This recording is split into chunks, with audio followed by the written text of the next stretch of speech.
Video, I want to talk about meal timing, in particular around your workouts, because that is when it really matters the most if you are going to pay attention to meal timing at all. Hello, welcome back to my channel. My name is Jodie and I help you change your beliefs so you can change your body, your health, and your life. In this video, we are talking about meal timing. Now, I need to start by saying that meal timing doesn't matter too much. Like, it doesn't matter as much as you think it matters, and it probably doesn't matter in the way that you think it matters. No matter what your goal is, if it's weight loss, if it is to build muscle, if it is to lose fat and build muscle at the same time, what matters most is how much you are eating in terms of how many calories you are consuming every day. For just weight loss, when you eat really doesn't matter. You can eat one meal a day, you can eat 5 meals a day, you can just eat at nighttime, you can eat all the way through the day, and you can still lose weight as long as you are eating in a calorie deficit. You have a goal to build some muscle, and if you want to get stronger in your training, if you want to perform better in the gym and get better results from your workouts,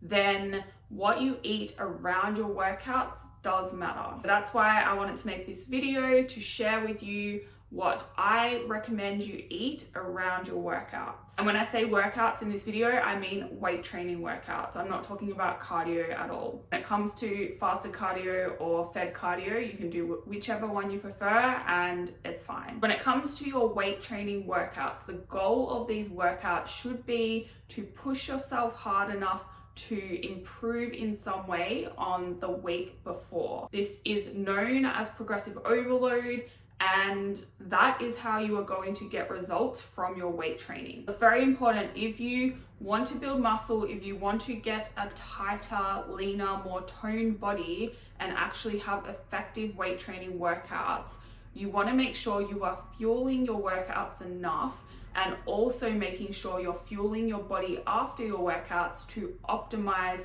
muscle growth and recovery. Now, out of the two, pre-workout or post-workout, I actually think post-workout nutrition is more important. When it comes to pre-workout nutrition, the most important thing really is to eat what makes you feel good in your workouts. You want to be able to perform your best during your workouts. So if you have a big meal beforehand and you have a lot of food sitting in your stomach, then you're probably not going to be able to perform as well if you eat something lighter and can actually put all your effort and energy into your training. What this is exactly will really depend on you and how you feel after eating certain food. I will say though that as a general recommendation, it is helpful to have some kind of carbohydrate and a bit of protein before you train. If you are waking up very early in the morning and you don't have time to eat before your workouts, you can train fasted, and that is fine. It won't impact your results too much if you are used to training fasted. It could a little bit if you are doing strength specific training, but if you're not, it shouldn't too much. What is really important then is that you get food into your system straight after your workout. Generally, pre-workout, having some kind of carb, having a little bit of protein is going to help you, and you want to make sure it's not leaving that heavy feeling in your stomach. If you have a lot of time in between your meal and your workout, what I like to eat is some kind of slow digesting carb so that it doesn't spike your blood sugar too much and it gives you that lasting energy throughout your workout. So something like oatmeal or a banana is good here. If you want to go train and you just want to eat something quickly beforehand, I would recommend having, again, a banana can work, some fruit can work, dates are good, rice cakes, or even just a protein shake. When it comes to pre-workout supplements, I do not take any pre-workout. You can if you feel good taking it, but if you're a beginner especially, you really shouldn't need it. What I would rather have is just a coffee and maybe some creatine if you are doing like some heavy lifting, but otherwise, like, just make sure you feel good in your training.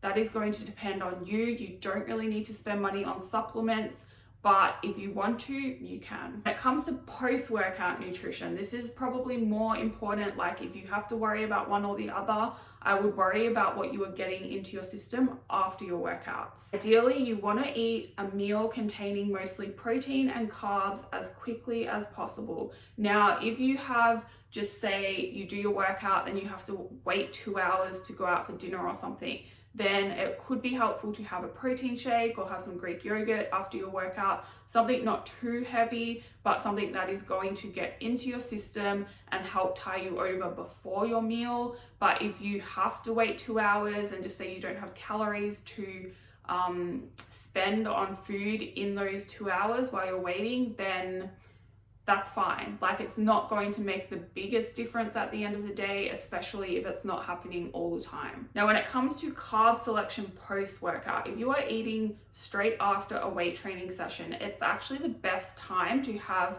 simple carbohydrates. These are going to get into your bloodstream quicker. What you really want to do post-workout is restore glycogen as quickly as possible and also get amino acids into your system so they can be delivered into your muscle. And having some kind of carbohydrate that will spike your insulin is actually good, because insulin is what helps get those amino acids into your cells. That is how your muscles are going to recover quickly and grow. If you want to have some lollies or some ice cream or something like that, it's actually the best time to eat that kind of food post-workout. Now, you also want to try and limit fats post-workout, because fats slow down absorption. And remember, you want to try and get these carbohydrates and your protein into your bloodstream and into those cells as quickly as possible. If you're eating a meal containing a lot of fat, then that is going to slow down that process. But again, if you are going out for dinner and you want to enjoy a burger or some chips or something that has fat in it,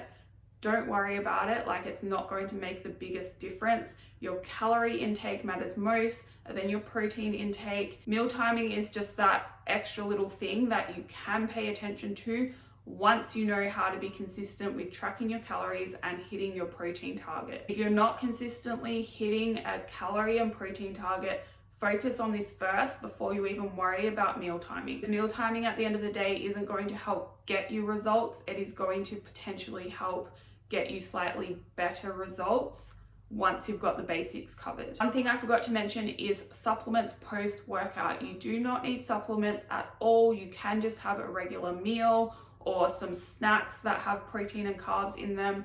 But what is often convenient is having some kind of protein powder to make a shake or a smoothie out of, because it's easy, it usually tastes good, and it's going to help get that protein and in some cases carbohydrate into your system as quickly as possible. That is all for this video. If you have any questions, please feel free to send me an email. I put that in the description box. Hit the like button, hit subscribe if you want, and I will see you in the next video.